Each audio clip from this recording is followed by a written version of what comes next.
They have a combined 12 years in the National Football League. They combined for 65 career sacks, 232 tackles, 1 Pro Bowl selection, and 1 Employee of the Month award. That's just a straight shooter with upper management written all over him.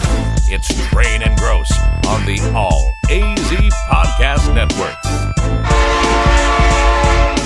Welcome in, Train and Grose.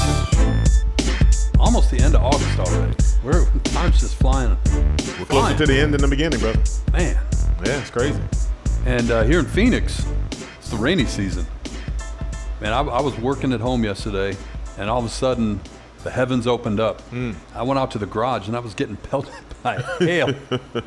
Standing in the garage. And would you say hell no? Hell. Well, I was trying to be funny. I was recording it, you know. Dad jokes are at the final segment, huh? That's what he said. He would have got a clap for that one. Yeah, I would have clapped for that one.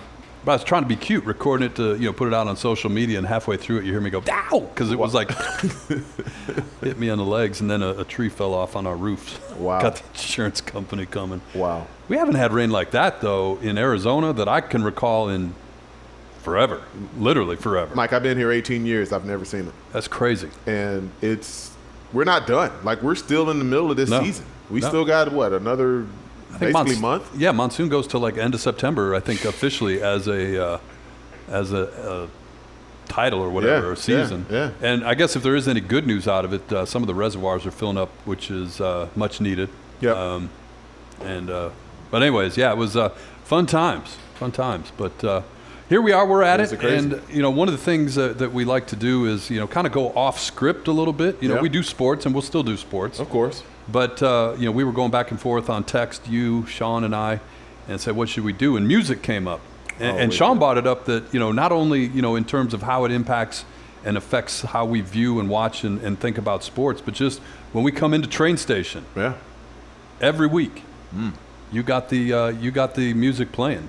The office here, you got your your Apple Music page ready to go? My iPad, Yeah. And, I always try to create a feng shui. I want it to be, a nice vibe. So when we get started, there's a nice mood. Got the candle lit. I always want to make sure you guys are comfortable and ready to go because, when you're in a good mood, you just talk better. The conversation is smoother. It's very true. You don't want to be in angst. Yeah, and it's a different vibe every week, which I can appreciate. Yeah. As somebody that's into a lot of different genres of music, I feel like I come in and I got jazz one week, or I got hip hop the next week. I got pop culture. I got R&B. R&B. Yep. So I got a different vibe every time I come into train station. So we were talking about it, and I asked him, B-Train, so how important was music to you in your pregame routine when you played? And that's everything. what you said. You said everything. You said you had your playlist, you had everything else. How'd you set it? What was the vibe you wanted? Was there a build-up, like 3 hours out, we're here, we're about to leave the locker room, I'm here? I mean, what went into it? So for me, I always wanted to make sure once I got into the building, it was all business. I wanted to make sure I had a certain mindset that I wasn't going to let the music take me somewhere that I didn't need to be. I didn't want to listen to anything that was fun, that was lighthearted, jokey, because what I'm about to do on the field, there's nothing lighthearted about it and there's nothing jokey about it. So it was always going to be something up-tempo. I even listen to some gospel at times. If it's an up-tempo gospel song, obviously we're playing on Sunday, so you want to try to get that and that vibe, that feel, if you will. But for the most part, you're talking about either hardcore rap or you're going to talk about some very up-tempo R&B. And it was a build-up. I always kind of like to start smooth and then build up until that last song right before I went out on the field and we were introduced as a team. So not to date you or anything or when your career was, but there had to have been a time when you were putting together CDs before you had iPods and so forth. So you're burning CDs. Yep. Did you sit down and like, okay, this is going to be week one right here. I got my CD for week one. I got my CD for week two. Would you change it up every week? I had to change the whole Case Logic. Remember the whole Case? Yeah, the Case absolutely. Logics? I had to change them up. Like I would go every week. I would take out whatever I wasn't feeling the week before. If we lost, I had to change the vibe. I had to change it out. And so when I had the CDs, of course, you had to flip through and go through the big Case Logics and okay. The kids will never know know the pain. They'll never know the pain of it. They'll never know the pain of a cassette tape. Well, I was just know. going to say that the old mixtape, right? And if it got just a little twisted, I mean, come on now. Forget about it. Forget about it. What was the cassette's favorite thing? The pencil. The Yeah, pencil. you stick So the you pencil in there. Yeah. And, Get that You thing tightened never back had. up. You never had. yeah, hell, I did not. What are you talking You didn't about? have the pain of a cassette. Yeah, absolutely. Now I didn't do the Absolutely. 8-track. I wasn't the 8-track for you. Ooh, wow. But I do have the Do you like that subtle? we did. Yeah. Right between the eyes. We did have at my house a whole ton of records, and even 45s at times. Oh, 45 is still a classic. So, I got the whole realm of it. You want to hear that something pretty funny? Not to go way too far Let's off do it. topic, but the 8-track. I remember my dad worked for Chrysler at the time. Okay. He came home and he had the new vehicle, new van. It was just, I remember it was beautiful, and he goes, "Hey, check it out, 8-track 8-track. player." Wow. And we were all like, "Wow." Now remind me. There's no rewind. No, but you could Track. go to the You got- different tracks. track. Like You you had to push. go- yeah. Yeah. You push to the Push track. button. It was like we went backwards with cassette tapes. Yeah. Because it was more like a CD player than a cassette tape. Right. So you could go right to whichever track it was. You had that where you could push it and it would start it right up. Yeah. My dad used to have Richard Pryor stand-ups Oh, I love that. on 8 Oh, tracks. wow. Yeah. And way down. The first time I heard way down in the jungle deep, Yeah. that was on On an Richard 8-track. 8-track. That was a Richard Pryor 8-track. Yeah. Well, and what's funny too is talk about going back. Like Yeah. we'll never go back to 8-tracks or cassettes, but now the vinyl, like that's real. question. People love that. No Like doubt. the sound that it creates, The feel of it, yeah. What was one song that had to be on every game? So Fresh and So Clean, Outkast. I love it. That's the song I came out to. That was the last song that I came out to every single game. From 2001 to 2010, that was the song. That was the last one that I heard before I went out on the field. I mean, just the lyrics. Ain't nobody dope as me. I'm dressed so fresh, so clean. Right. I love when you stare at me. I'm dressed so fresh, so clean. You know what I mean? That was my mindset. My mindset is I looked good. I played good. I felt good. It was all good. Kind of like my man Dion used to always say. right. And so to me, that was so true. And I always made sure that the outfit was crisp and the shoes were right. The socks, everything, the sleeves had to be brand new. I wasn't going to wear something that had stains on it from the previous game. Everything had to be brand new. The gloves, the shoes, every time. I remember seeing a Jerry Rice documentary. It may have been the NFL Network's A Football Life on Jerry Rice. Yeah. He would get completely dressed out. And if the socks didn't look quite right, or if he would get completely out of Undressed. uniform Yep. And start put over. it back on until it felt and looked perfect. Every game. I had a teammate that once used to lay out his uniform. He would lay out the helmet, the shoulder pads with the jersey on it, the pants, the gloves, the socks, and the cleats. Like he would lay it out in front of him, and he would just look at it. Like if it was on a mannequin, like lay it out so you No, could see it. on the floor, Yeah. like right in front of his locker in the stadium. And he would just look at it, and he would just, if it didn't look right, he would go and he would change something. Wow. Like, no, the gloves aren't right. Let me switch that up. No, the shoes aren't right. Let me go with a different pair of shoes. And he would sit there. He would do that for at least 15, 20 minutes.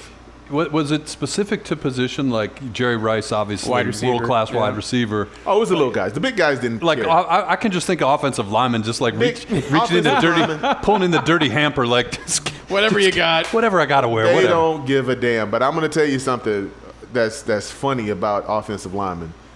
They cared the least, but they looked the funniest in their uniforms because there were certain uniforms that just weren't becoming for Right. offensive linemen. Like when we wore the white on white, that was rough for them.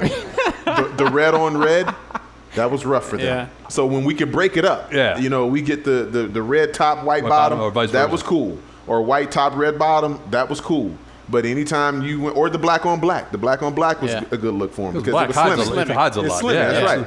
So there were, or the black top, white bottom. Those Right. were okay. Yeah, you well, could get away with those. Unfortunately for guys, of that size, the NFL, I want to say in the early 2000s, every jersey became the skin tight. You don't want anybody to be able to get a hold of you. There you go. It became skin tight back in probably when you were in your college days. No, it was more pro. A little bit looser. Yeah. You We know had what the I loose mean? ones in college. Looser Yep. jerseys, so you didn't look too terrible if you're Had the big holes a in bigger it. gentleman. Yeah, the big holes in the right. jersey, yeah. I'll tell you this though, your college days, the look of a linebacker or a defensive player with the big shoulder pads and the jersey kind of half tucked, see the midriff. and it's loose. See the abs. And you got the neck roll. I don't want to right. go full Ron Wolfley on this, but that's awesome, man. You can always tell. That was a look of a football player. And you look at him now, guys of the same position don't look anywhere near as intimidating. Well, and that's a cool thing about sports. You can look era by era and know exactly when you're looking at based on what you see. That big half shirt, the Brian Bosworth. So, exactly. that type of look. But just the big pads. The pads have gotten so small. I think of Tom Rathman. You think about a fullback that's just got those big old pads and the neck roll.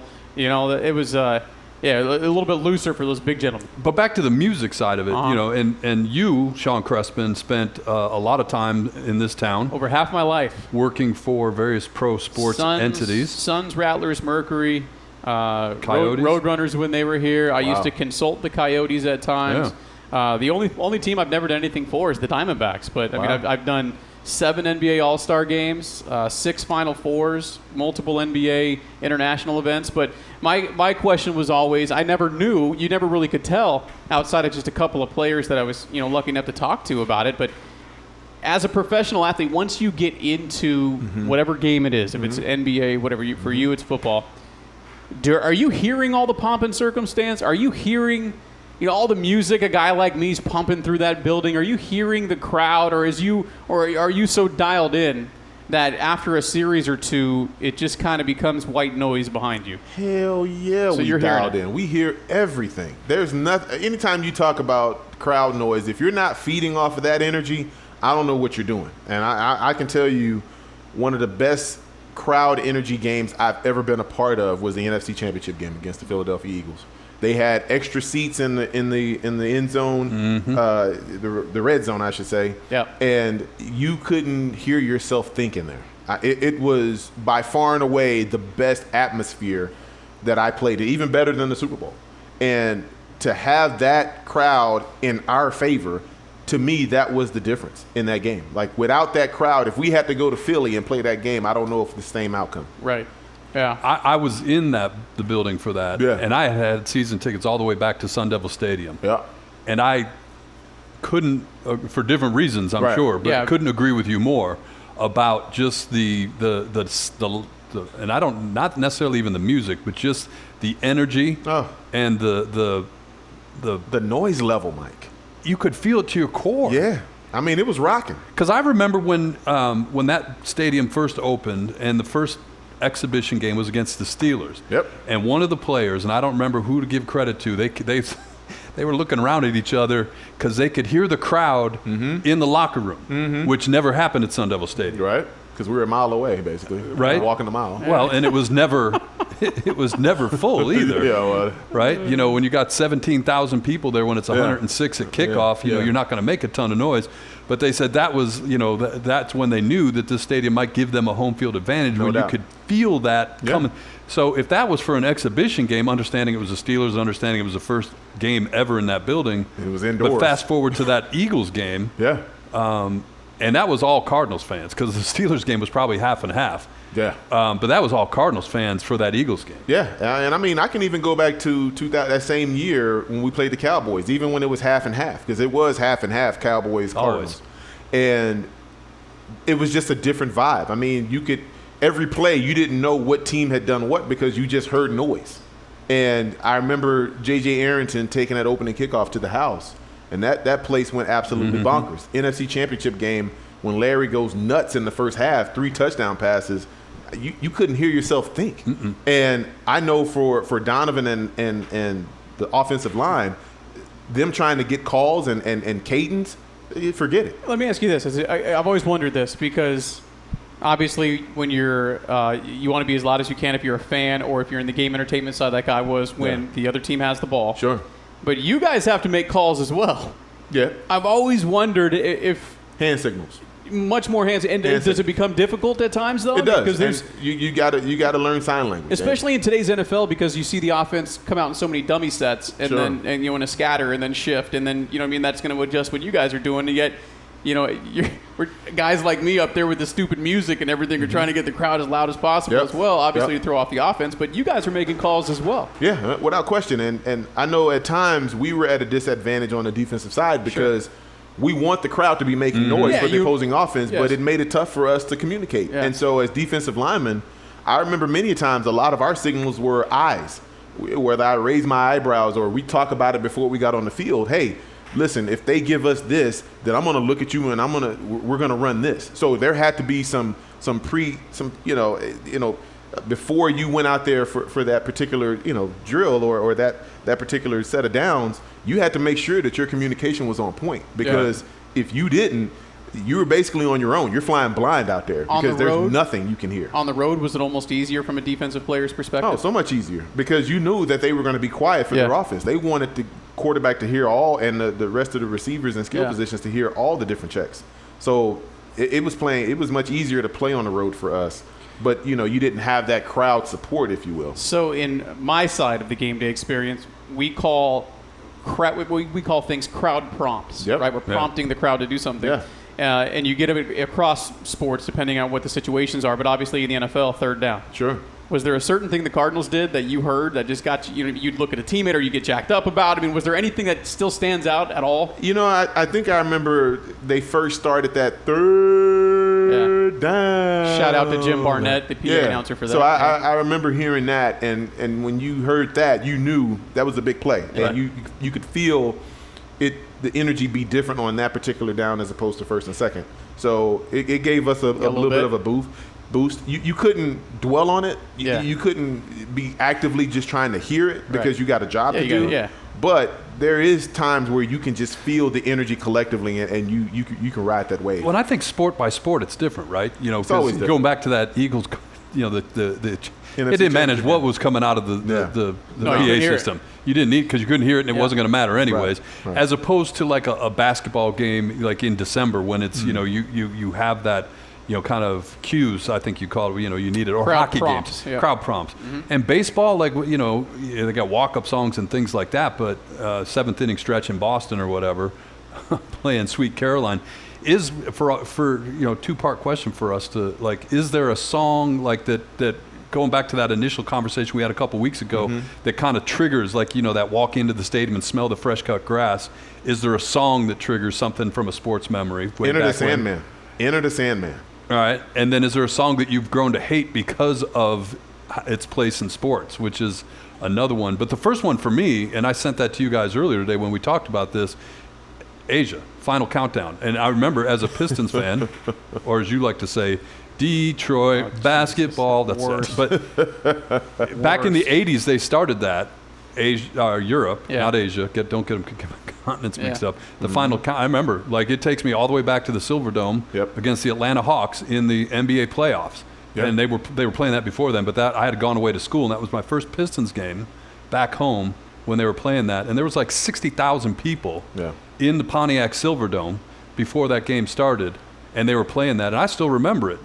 Mason's the PA announcer for the Pistons now. It's Ken Calvert, who was from an FM rock and roll guy, and they were playing. I'm like, holy crap, this is so cool. Yeah. And it was a day game, so it was still really bright in the Silverdome. But that song, all these years later, when I hear that song, boom, that's right where I go. Why Metallica? I mean, the build-up. But was there a point in because you associated the build-up? It's a build-up. It's like a crescendo to now. You get unleashed. You're warming up and you're getting ready to go out there, and then once they play that Enter the Sandman, I mean, if that song doesn't get you going, I'm not sure if you got a pulse. See, for me, that one ties into the Rattlers because it was their intro track for the decades that I ran the audio for them. So I hear that, I think of this Rattlers in the Snake Pit, and in the old days. They used to sell that out. Yeah. Arena football used to sell out. It used to be a big deal. Was that ever used for intros or anything for you? We used it I think we came out to it. I think as a team we came out to Enter the Sandman. Gotcha. Yeah. And I have vivid memories of that. The other song that comes to mind, and I hate it because of it, is On to the Next by Jay-Z. Because when we lost my last game against the New Orleans Saints, that's what they were playing. I never thought about that because we had losing tracks too. On to the next, or another one, Bites the Dust from Queen. That's one. Anytime you hear that and you're on the business end of that, it definitely doesn't feel good. But that was the last song I heard in an NFL uniform. Were you ever in a stadium where the crowd was doing something, maybe a tradition in college or whatever, and you just kind of caught your eye and you're like, okay, that's pretty awesome? Not Notre Dame. I'm gonna go BYU. Okay, I'm actually going there this year with ASU. BYU had that cat growl at I mean, and that sucker was as loud as it could be. I mean, it scared the hell out of me the first time because we went my freshman year and they got a first down, guys. And I mean, you heard that thing. You had to have heard it from at least a mile away because it was so loud. And that stadium, the acoustics of it was tailor made for that mountain lion roar or whatever. There's a damn cat loose on the field. Mike, I'm telling you, it scared the hell out of me. Oh, you can hear it through TV. Like you can tell. I never heard anything like that in my life. So was it similar to the Panthers one though? Because it was different. It was different than the Panthers. It had a more screechy feel to it. Yeah, the BYU one was probably one of the best ones. I kind of got to know. I was working an international soccer event in Charlotte at the Panther Stadium, and the Panthers audio guy, his computer was there, set up, turned on, and their in-house engineer was like, "Hey, use whatever you need out of this." And I saw the cat. I'm like, oh, I gotta play it. Yeah. And so I was before the match started. I must have played it 20 times. Like, okay, guys, I'm done. I'm done. I'm out. That's really so like, there's a lot of things in sports I think that you see on TV or you hear or that you would think, okay, it'd be really cool to be a part of that. I may not be a fan of that team, but it'd be cool to just experience that in the stadium. I think there's a lot of those. I think you played the Jets, I'm sure, in New York. The JET. It's kind of cool, man. With Fireman Bill or Fireman whatever his name is. Well, the other thing too is when a player can co-opt something and make it his own and it sticks and it fits. And I thought of that when you said Enter Sandman, Mariano Rivera walking in, right? Or Trevor Hoffman to Hell's Bells. Yeah. Like who cared at the time? Who really cared about the Padres? But that was one of the cooler things in sports is when he would walk in from the bullpen. Yep. And both of those guys took that and owned it. Yeah. Owned it. And for the most part, you look at the numbers delivered on it. Yeah. Because that's the other thing, too. Like, I can say that's going to be my walk-in or walk-up song if I'm a baseball player. Yep. But if I walk in and I'm, getting tattooed and, they're like, yeah. That's your walkout song. That's your walkout song. But both of those guys, like, if you go back and watch that, even after all these years, it'll raise the little hairs on your arm. That's right. And I know when Trevor Hoffman went back to the stadium in San Diego, they played it for him even after that when he wasn't playing, and it was still badass when it came up. Kansas City is as loud pregame with that drum and the crowd going as they make it out to be? Yeah, it's pretty loud. I remember. Because that's another one. So, the thing about, too, is the national anthem. We hear it in the locker room because, we weren't out on the field in the locker room. Or we weren't on the field for the national anthem when I played, up until the last year that I played. Yeah. And so when we would go to Kansas City, you would hear the national anthem. And the home of the Chiefs. You hear that Chiefs. It's like, all right, fellas, we're on our own today. Like, it's just the guys in this locker room. Because when you heard that, you knew the majority of that fan base that was in those stands were rooting for the other team. Yeah. Especially as the Denver Broncos, they hated us. Yeah. So there was no love for us walking to Arrowhead. And that's a good point, too, because playing here, you know better than anybody, but it's weird. This is so transient. And it's not unique to the Cardinals. Sure. But in the the AFC West where you played prior to, that didn't happen. No. Like, you had to work if you were a Raiders fan to get to Denver or, Chiefs or what. Like, you had to work at it. Absolutely. And in some cases going into Oakland, like, did you even want to deal with it if you were an opposing fan? You had to wear certain colors. Yeah. You couldn't wear, the team colors. I think that's what makes, this and some other markets unique. And as I said, it's not unique to the Cardinals, certainly, because, I forget which NHL, the Blackhawks fans that cheer during the national anthem. I forget. They just scream. Yeah, at the Coyotes games. Yeah. People get so annoyed with it. Right. It's like, hey, they paid for thing. their ticket, let them do what they're going to do. But in Denver, and they had to do away with it because apparently somebody complained, but the incomplete wah in Denver. Oh, they did that every year. I love it. I love as a fan. Even who as complained about that? They got rid of it. I went to a game in Denver. Are you serious? Swear to God. Yeah, the first couple times I went, it was still a thing, right? Whenever the opposing quarterback throws an incomplete pass, the crowd would chant in unison. incomplete. And then they would play one of the, kind of that actually, that exact sound. That's why you like that so much. But they got rid of that. Apparently, See? Yeah. Apparently they got rid of that. The last That's game the NFL for you, So though. lame. That's the no fun league. It is the wussification, man. The last game I went to in Denver, it didn't happen. They still chant incomplete, but they didn't play the sounder. Oh. And I went, they didn't play it. And the person I was sitting next to, Bronco season ticket holder, goes, yeah, they made them get rid of it. Well, and I don't want to go down. We'll do this in the next segment because it's on my list of things that we need to cover. But John Mara, the owner of the Giants, came out and he stepped in it this week, I think.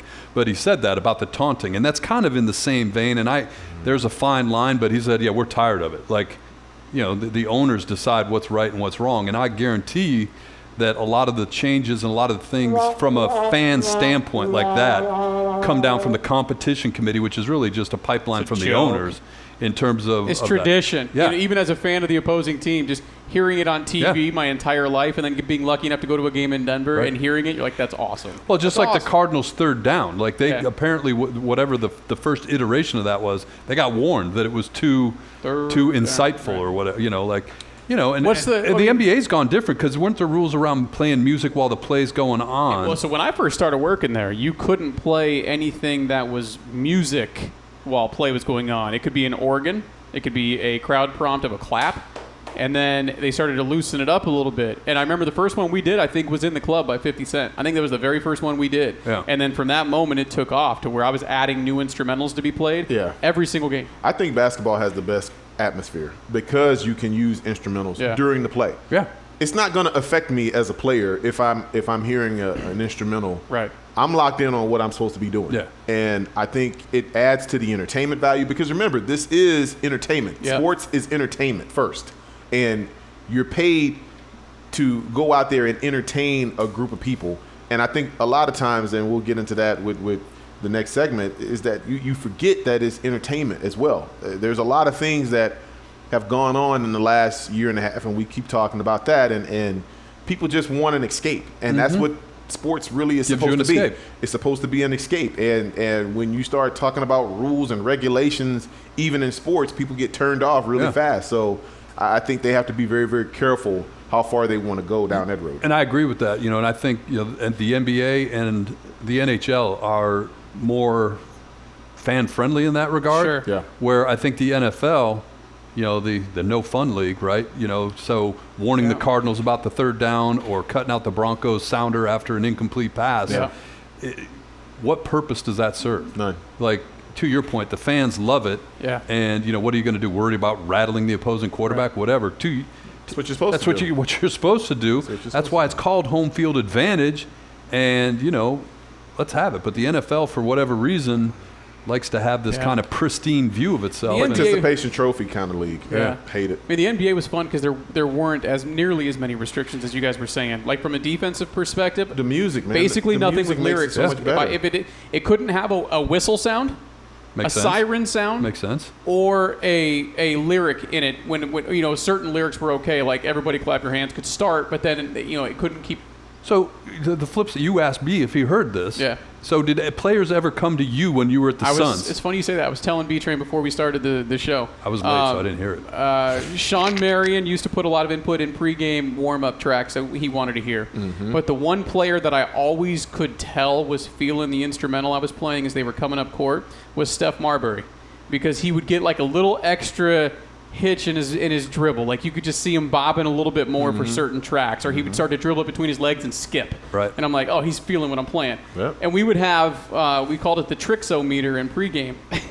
Wow. Because if I was playing a track while they were warming up, you could see him, he'd start really bopping. I'm like, okay, it's good night. And then I would put a mark, like, hey, remember that track, because he feels it. Anybody ever But complain? between those two, Flip oh side. yeah, because there's a lot of things that I had to play that were completely out of my control. Like Right. it was part of promotional Right. elements, or I couldn't play a certain version of a track that they wanted because obviously there's 16,000 people in there. It's got to be clean. So yeah, we would hear from some people. I got a lot of complaints from Mercury players. Wow. Really? And I'm like, hey, it's out of my control. Like I can't play what you want right now. We've got promotional elements going on. Right, yeah, right. it was. I don't understand how this works. Yeah. Got to pay the bills here. Right. Yeah, man. That's funny. So Music and sports will always be synonymous. Right? Yeah, Because absolutely. one, you talk about rhythm and timing, and that's what sports are. It's rhythm and timing. And so anytime you have something that can evoke emotion like music does, I think it's going to always be a big part of sports, and the people that are on the field are going to get just as much out of it as the people that are watching. Well, and even back in the day, ESPN, remember they used to sell, back in the days of CDs, they used to sell their Jock jams. Yep. Wow. You know, so they would sell that. Yeah. Pump up the jam. Yeah, Pump it all up. of that. Yeah. And what's the dude's name? I should have remembered this. The guy that there was a song that got played, but he got in trouble for, in Thailand or something like that.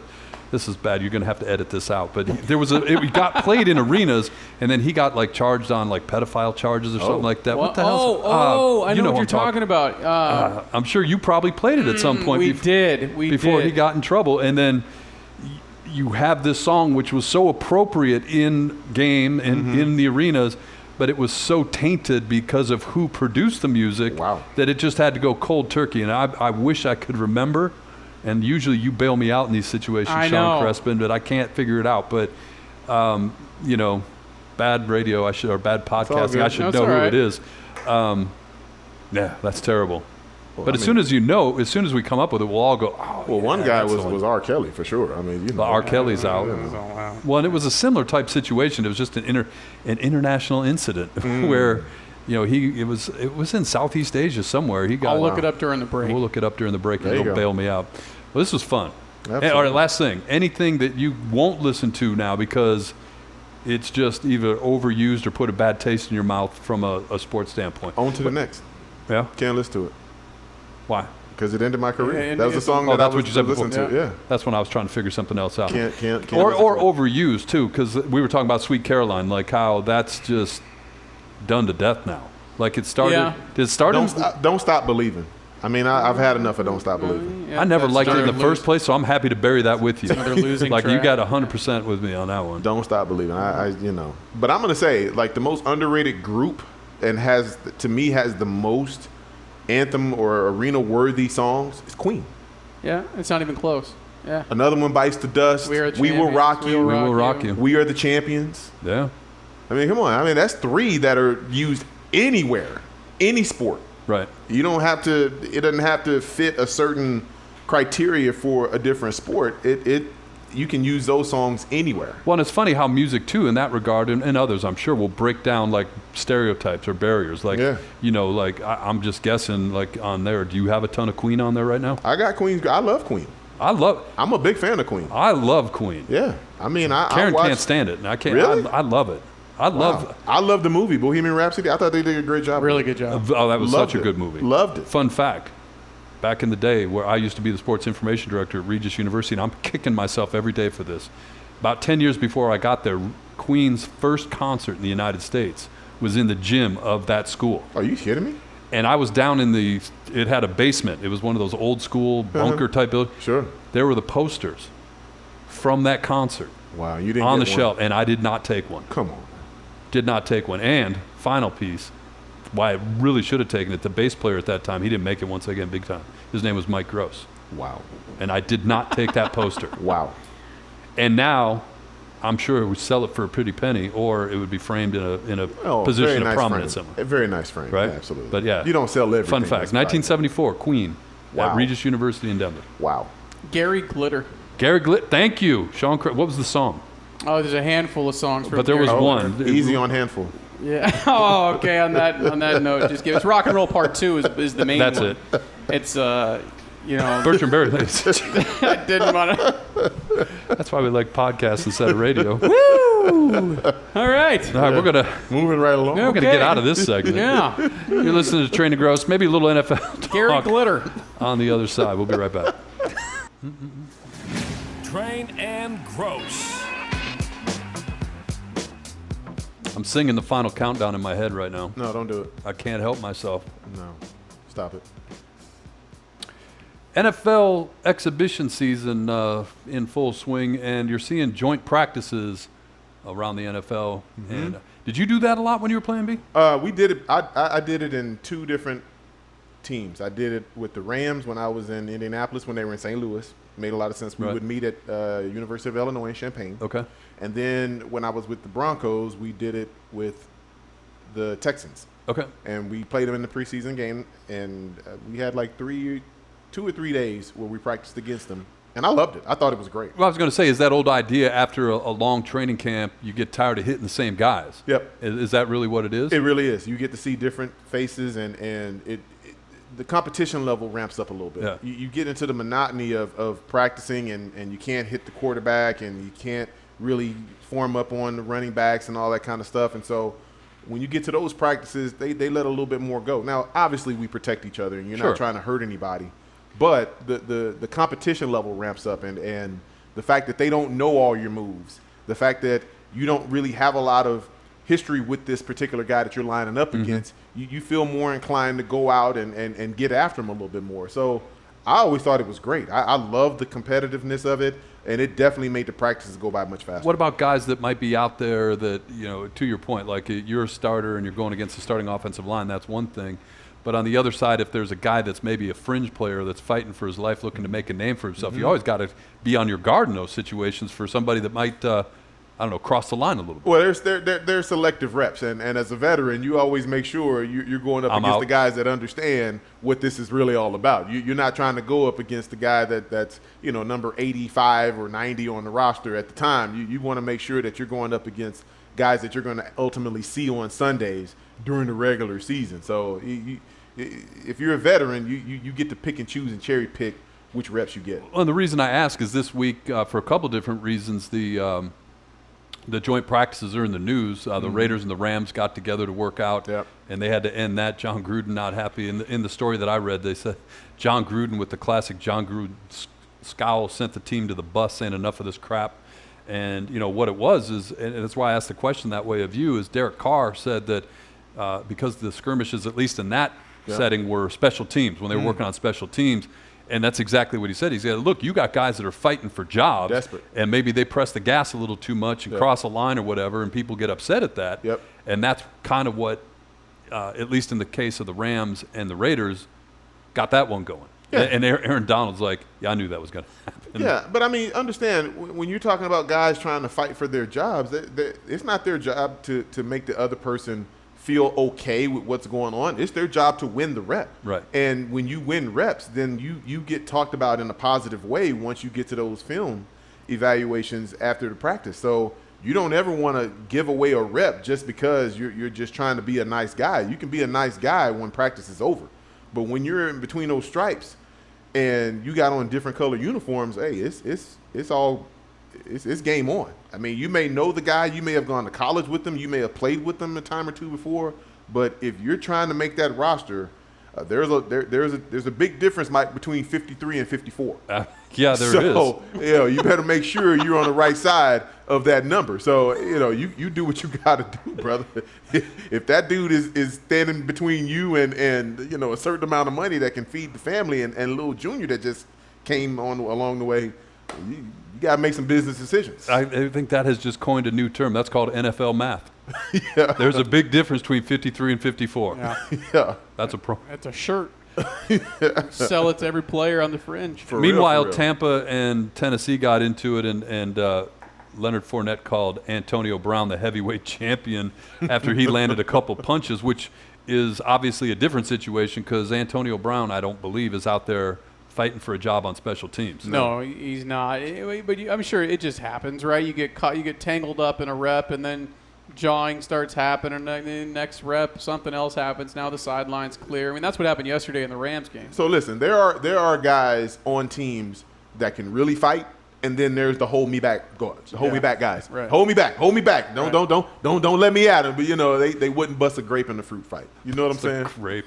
That is so awesome. So if you've been in any camp for any amount of time, you know who's who. You know who the fake fruit fighters are and the guys that can really lay hands on people, because you've had a few dust-ups throughout the course of camp, especially after the first week of camp when you're sore and you're tired. I haven't heard bust a grape. Lonnie Porter, the longtime basketball coach where I used to work, he said, don't worry about it, man. You couldn't bust a grape. And I was like, what? In a fruit fight, wouldn't do it. He had to explain it to me, and ever since then, I love that.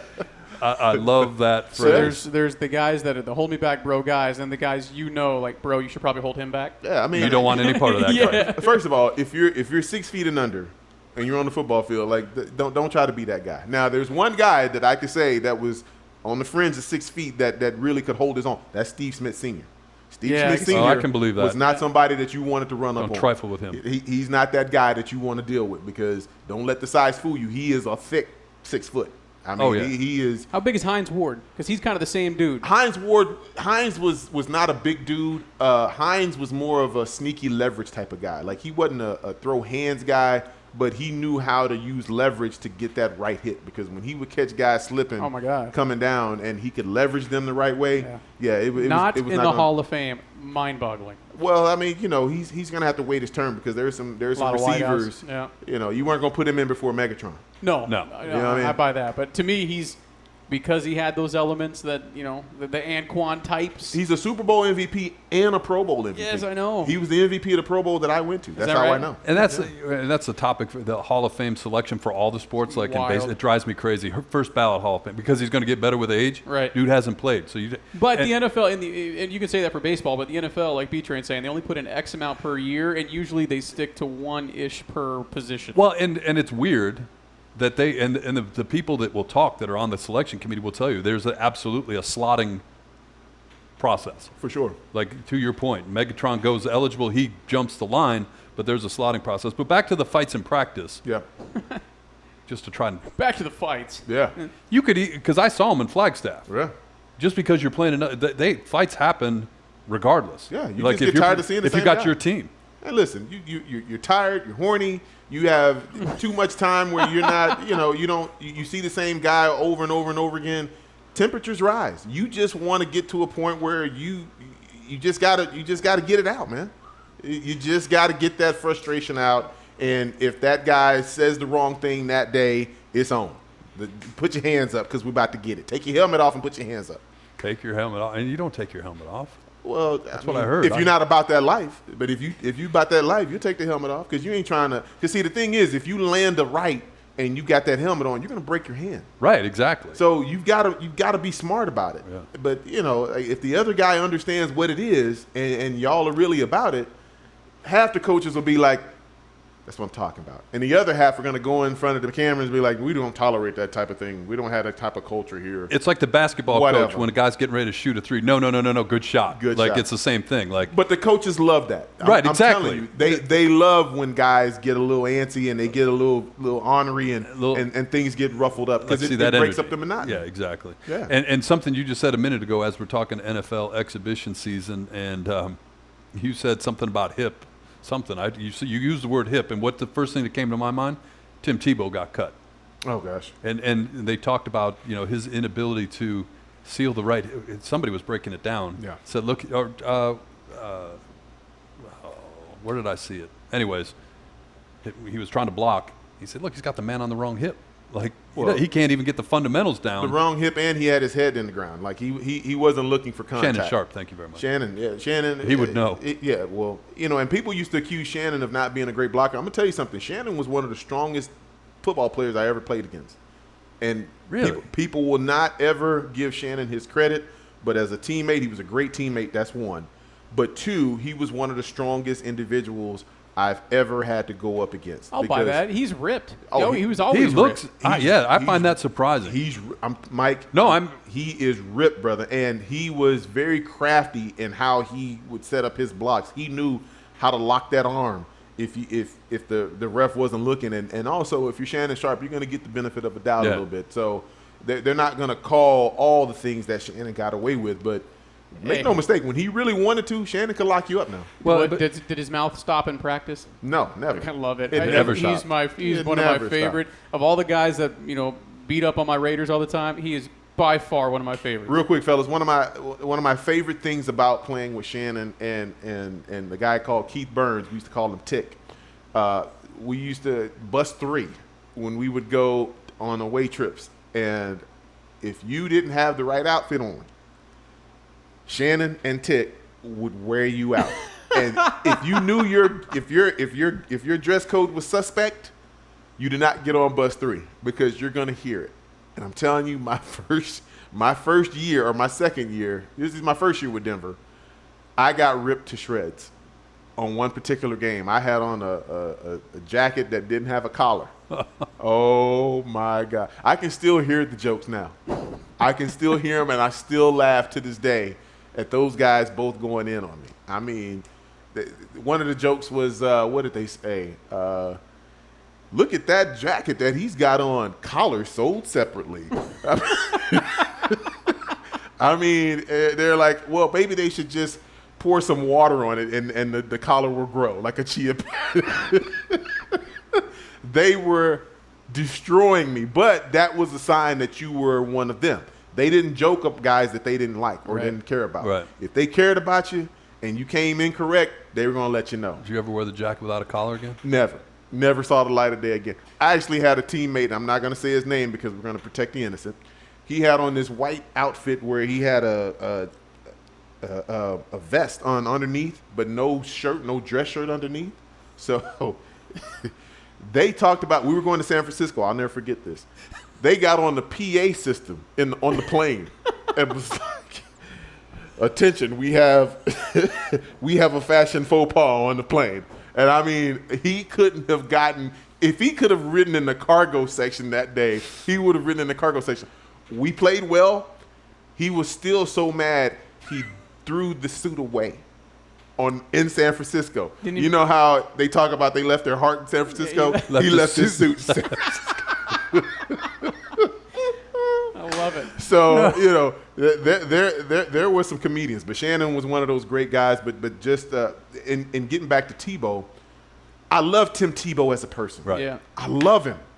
But as a football player, you can't give him that kind of opportunity when nobody else is afforded that same opportunity.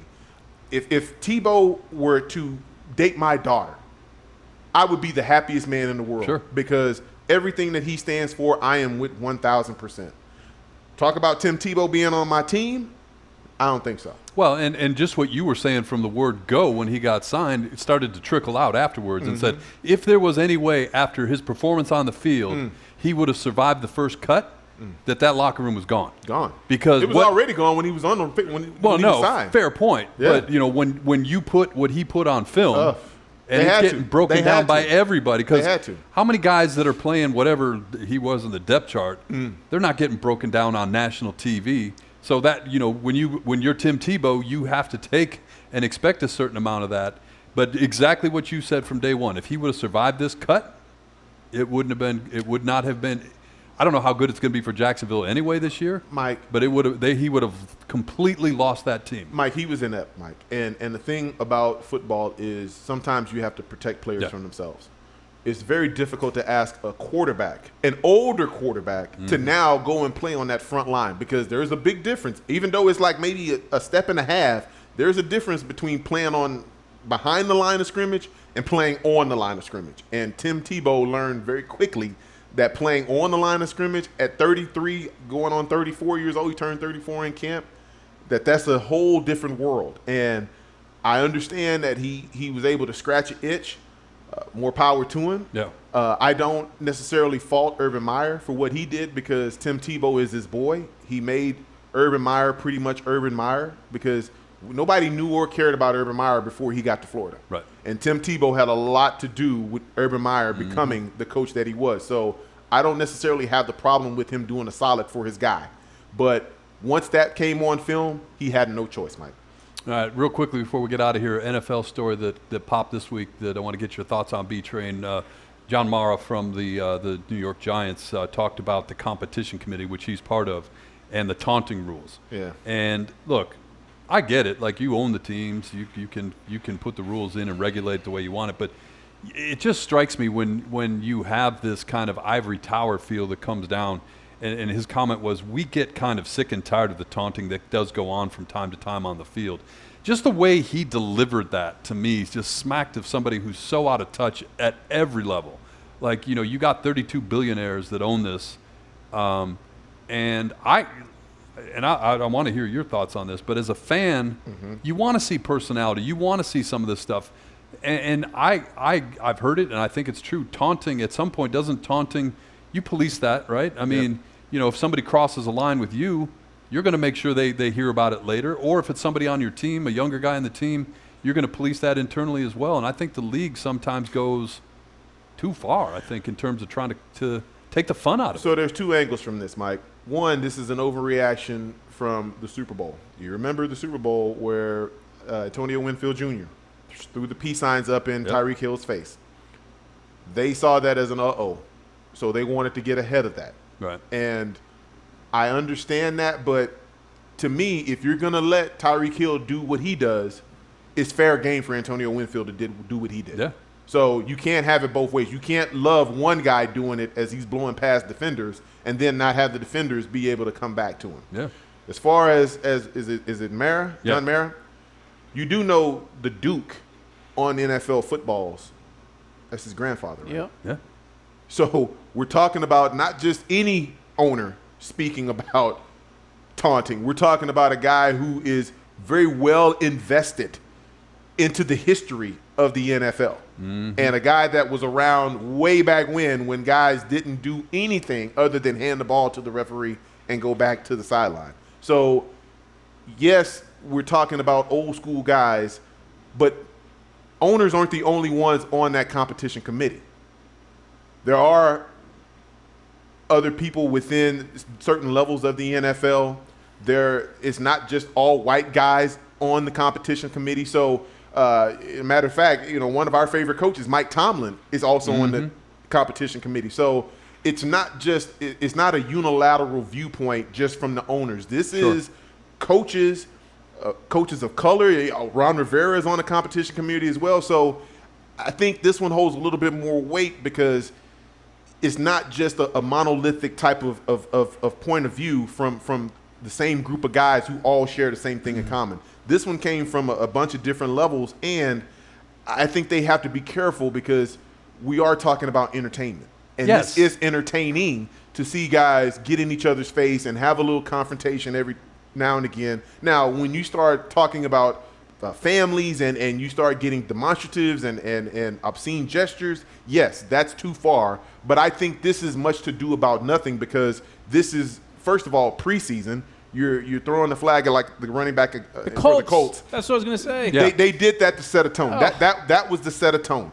If they would have had a situation in the Hall of Fame game, they'd have done the same thing. Well, it's to set a tone, but I don't think, just like NBA, just like Major League Baseball, once you get into the regular flow of the regular season, those type of plays, they're not going to want to be the deciding factor in games that determine a regular season game, and most definitely not a playoff game. Because that's a 15-yard penalty. That's a drive killer. That's a game changer in a lot of ways. And all that kid did was carry 5 defenders and then get up and flex. Dude, it was ridiculous. And I think that's my point. Like, understanding who's on the competition committee, and understanding you want to put some controls in place. Sure. But when John Mara gets up there and talks and says it's like he's talking down at the great masses who can't possibly understand what they're trying to do to save this game type of thing. Yep. It felt wrong to me the way he was talking down to people. It was wrong, and he could have spoken for himself. Yeah.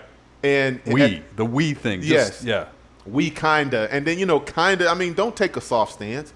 Say it with your chest. If you don't like it, say you don't like it. But we kinda don't like it. That comes off as dismissive, and it comes off weak sauce. Yeah, and I understand Mike Tomlin's got bigger fish to fry. It almost would have been, if something had to be said, coming from someone like Mike Tomlin, because he has to deal with the fallout one way or another. Right. To Sean's point, 15-yard penalty, that can be a killer, and to me, more relatable, more understandable coming from a guy like Mike Tomlin than John Mara just talking down at me like I don't even understand. Like, don't complain, you don't understand, but here's what we're doing. Yeah, but I just always want people to understand, since we're doing this podcast, I want people to realize that it's not just the owners that feel that way. The Ron Riveras, the Mike Tomlins, they had an opinion on that too. So it's not just one group of people. Yeah. It's not the old curmudgeons. Some guys have an old school view when it comes to football, and they don't like the taunting and all that kind of stuff. They just want hard-nosed, old-fashioned, hit you in the mouth, and go live to fight another play type of football. And that's fine to a degree, but this is entertainment. You do have a lot of sponsors that you got to satisfy, and you've got to put butts in the seats.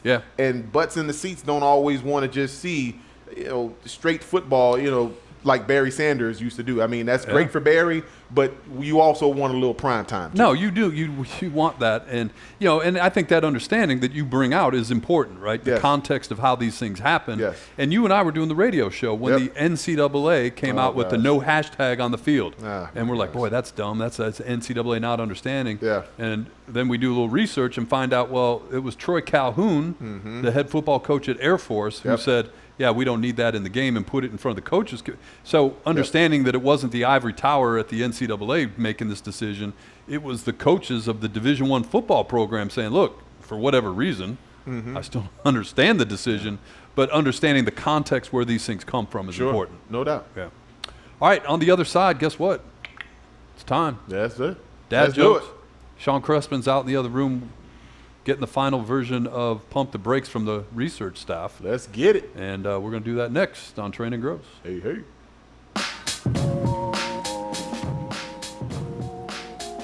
Welcome back in. Final segment of the podcast. Don't forget, follow us on Twitter at Training Grose. Yeah. And Sean Crespin, Yes, sir. welcome back. Thanks, man. So this is what we're going to do. Pump the brakes time. I'm going to give you guys some statements from some of the stories going around the world of sports and a little bit of pop culture. You tell me if you're pumping the brakes on it or if you're rolling with it. We talked earlier about joint practices, some of the physical nature we've seen over the course of the last week. The Arizona Cardinals playing the Kansas City Chiefs in week 2 of the preseason. Andy Reid is planning on playing his starters for the first half. Said the 2s and 3s will take it from there. Cliff Kingsbury being very coy for some reason about who he is or is not going to play. They also are not having any joint practices whatsoever. So pump the brakes or not. No starters, no joint practices. Week 1, you're playing the Titans, who are doing both. The Cardinals are at a disadvantage going into week 1 with the way they're playing this right now. I don't know. I honestly don't know how to think about that. So, what's the sounder for I'm right in the middle? Hold up. Wait. Yeah. Because I don't know. I mean, I'll be able to answer that after the Titans game. I'm not even saying by wins and loss. Because the Titans are a good team. Titans are a very physical team. And that type of play typically lends itself early in the football season. But if you come out, and you referenced this at the beginning when we were talking the Detroit Lions, Cliff Kingsbury's first game, where they came out and that football was about as bad as, if that's what you see, then yeah, you got a problem on your hand. But if you come out and you execute, and Cliff Kingsbury's been really open about saying Kyler Murray has mastered this offense. Yeah. You've heard him say that numerous times. Yep. You'll know when you watch the first half of the game against the Titans whether that's true or not. Yep. So I don't know. I can't say. Because did you have any joint practices when you were with the Arizona Cardinals? No, we did not. But you I went to actually the covered when they did the Chargers. Right. But, when you're playing days, No, not no when I joint played. practices, No. and you guys went to the Super Bowl. Yeah, Right? and- So I don't know that there's necessarily a formula that says, See, I'm not saying just the joint practices. Here's what I'm looking at Playing right the now. starters, too. I mean, a little bit. I mean, I understand it's probably just a half of football. Is that really that big of a deal? You can make that case as well. But let's just take a look at what around the league. Andy Reid, who's coming in this week, played his starters in week 1 of the preseason. Going to play him in week 2 of the preseason. Has joint practices. Bill Belichick, another top coach in the NFL, doing the same, joint practices, playing his starters. Bruce Arians, joint practices, playing. See where I'm going here? The top coaches in the National Football League, guys that have won Super Bowls, not Super Bowl ring. I get Going down that road. And you're kind of playing this, well, let's be overly cautious. Meanwhile, your week 1 opponent's out there mixing it up today with that same Bruce Arians-led football team in Tampa Bay. I just feel like, okay, they're going to be calloused, physical, everything. You're going to be rolling in kind of soft. again, for me, I'll know week 1. But Right. for me, the worst reason in the world to do it is because I want to be like Andy Reid, or I want to be I like, agree. there needs to be a reason. reason for it. And as I a agree. coach and an organization, Right. you need to really feel that your team would benefit by going to Southern California and mixing it up with the Chargers or the Raiders or whatever. Yep. Pump the brakes. We just saw last year with no offseason, no preseason games, People were fine. people were just fine. And so you don't necessarily have to have it. When some teams do it and others don't, that's a preference. That's a what you think is best for your team type of situation. Yeah. And I'm sure Coach Kingsbury has his reasons, and of course Steve Keim and Michael Sure. will have to sign off on it. Yep. But ultimately, he has bosses. If they really wanted it, they could be like, "We're doing it," Yeah. and they've done it in the past. So I think they're trusting him to have a plan for this team, and if they feel like he knows what he's doing, then they're going to trust him. But we've seen different levels of practice and preseason work in different ways. And the ultimate, what we saw last year, nobody had any type of preseason, and it still went off without a hitch. See, and for me, and if I was answering this, I would pump the brakes as well. I don't think they're necessarily at a disadvantage. I think it needs to be, and obviously I turn to you on this, P-Train, case by case, player by player. You know, certain players you're going to get ready in different ways. Certain guys might need a little bit more. Veteran players might need a little bit less.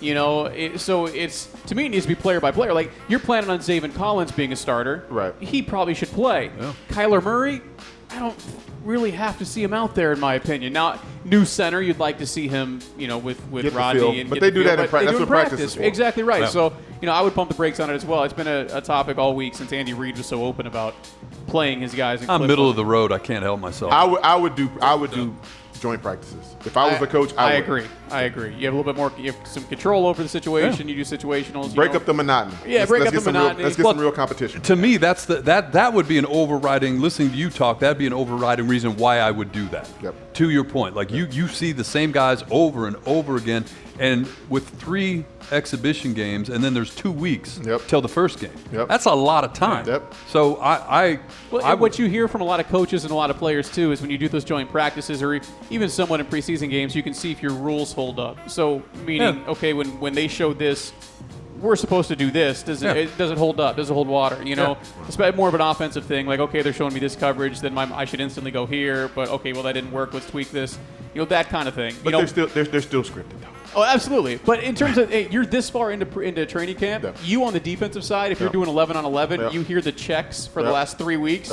The quarterback checks something, you know what they're doing. What are you actually getting out of that? Well, and you know, the flip side from where I'm at is like, you know, do you need Andy Reid to justify anything? Like, No. if that's what works, like, you know, Last I record checked, speaks he was for in the last itself. 2 Super Bowls. So Yeah, Right? right. Yeah. kind of do what he does. Next question. Josh Rosen, to keep it somewhat local here.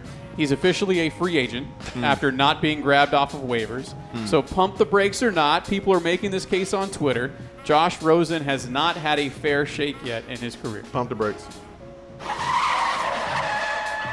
It would make sense if he was terrible at one place and great at another place. He's been terrible everywhere he's went. And so the common denominator of all those different locations is that Josh Rosen hasn't been good enough. The Dolphins, he wasn't good enough. Here, he wasn't good enough. San Fran, he wasn't good enough.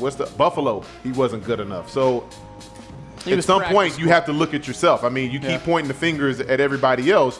There's one finger pointed there, and then there's 3 more pointed back at you. So look at yourself. The case people are making on social media and so forth is that was a awful Cardinals team where they ran the coach out after 1 year. The Dolphins weren't any better that 1 year he was there. Then he goes to the practice squad with Tampa Bay. Then he goes to San Francisco where he was never going to make that team because you got Jimmy G, Trevor.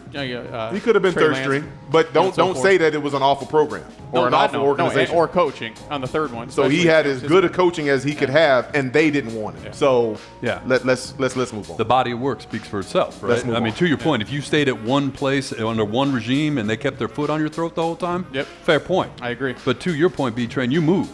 You went, you know, to some pretty good organizations. And even if you stick as a third stringer, you know, look at the 49ers last year. You need all the help you can get. No doubt. So teams aren't going to let a guy go if they think he has that value. he can help and he has value. I agree. And again, 4 stops, the body of work has to start to speak for itself at some point. 4 stops in 3 years? Come on. And you were with Bruce Arians and then Kyle Shanahan. Well, the other thing too, and you think about this year's class, Josh Rosen will be the example where they say, you've got all the quarterbacks in the first round. Who's going to be? That's a great segue, Gross, because here's read your your question.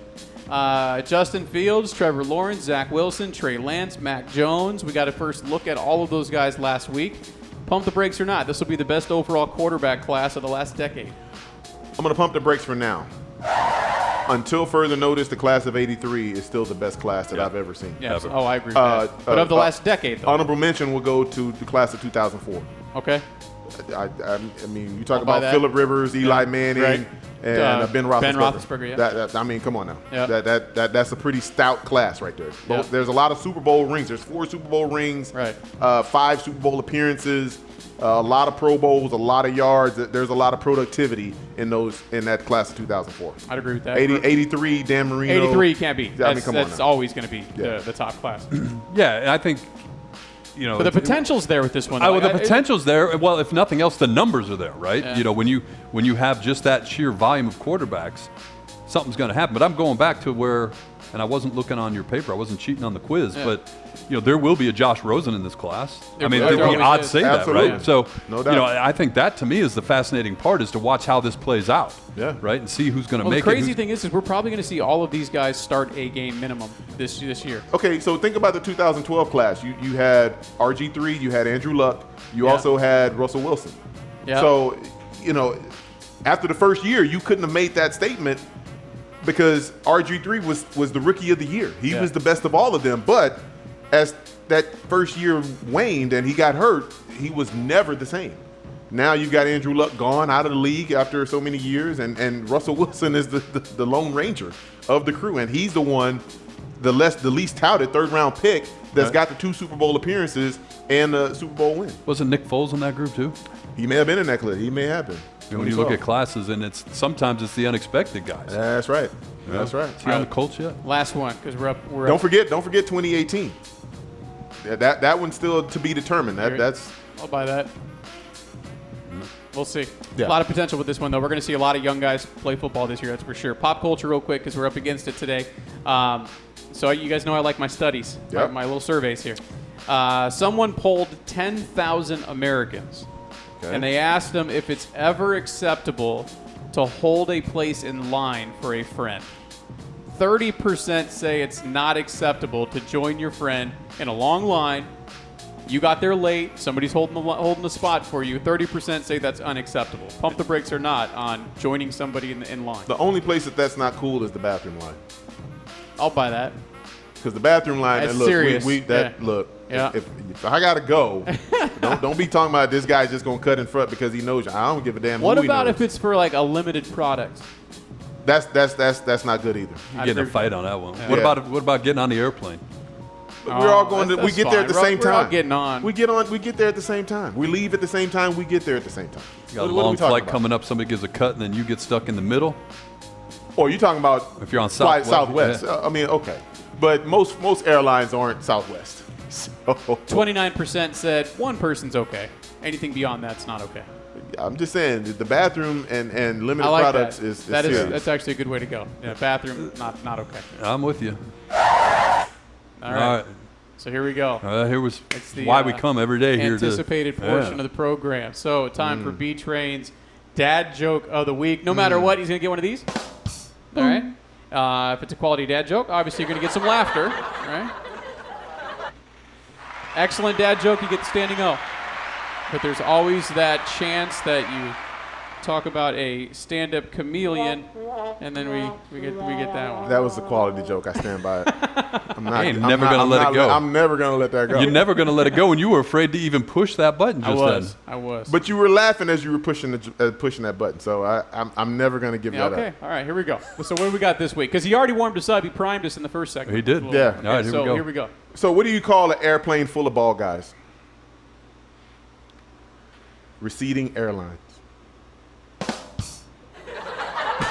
You're afraid, man. Nah, it's close. You intimidated him. Why did I intimidate him? He That's didn't intimidate funny. me. Hey, I'll hit the button if I want to hit the No, button. stop it.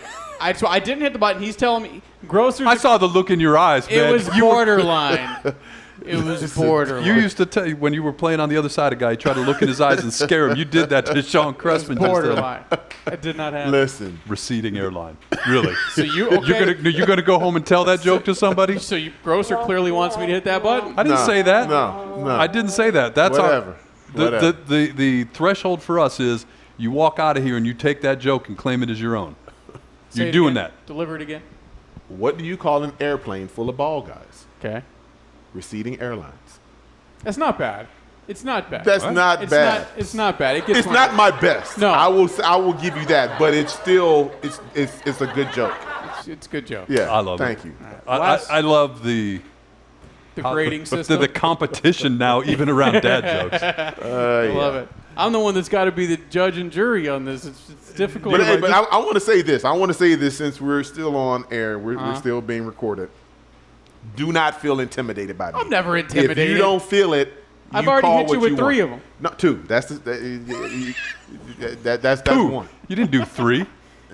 You've hit me with the want once, and I'm still mad about it. Right. You know, we still have issues about that. You know, Stand Up Chameleon was good.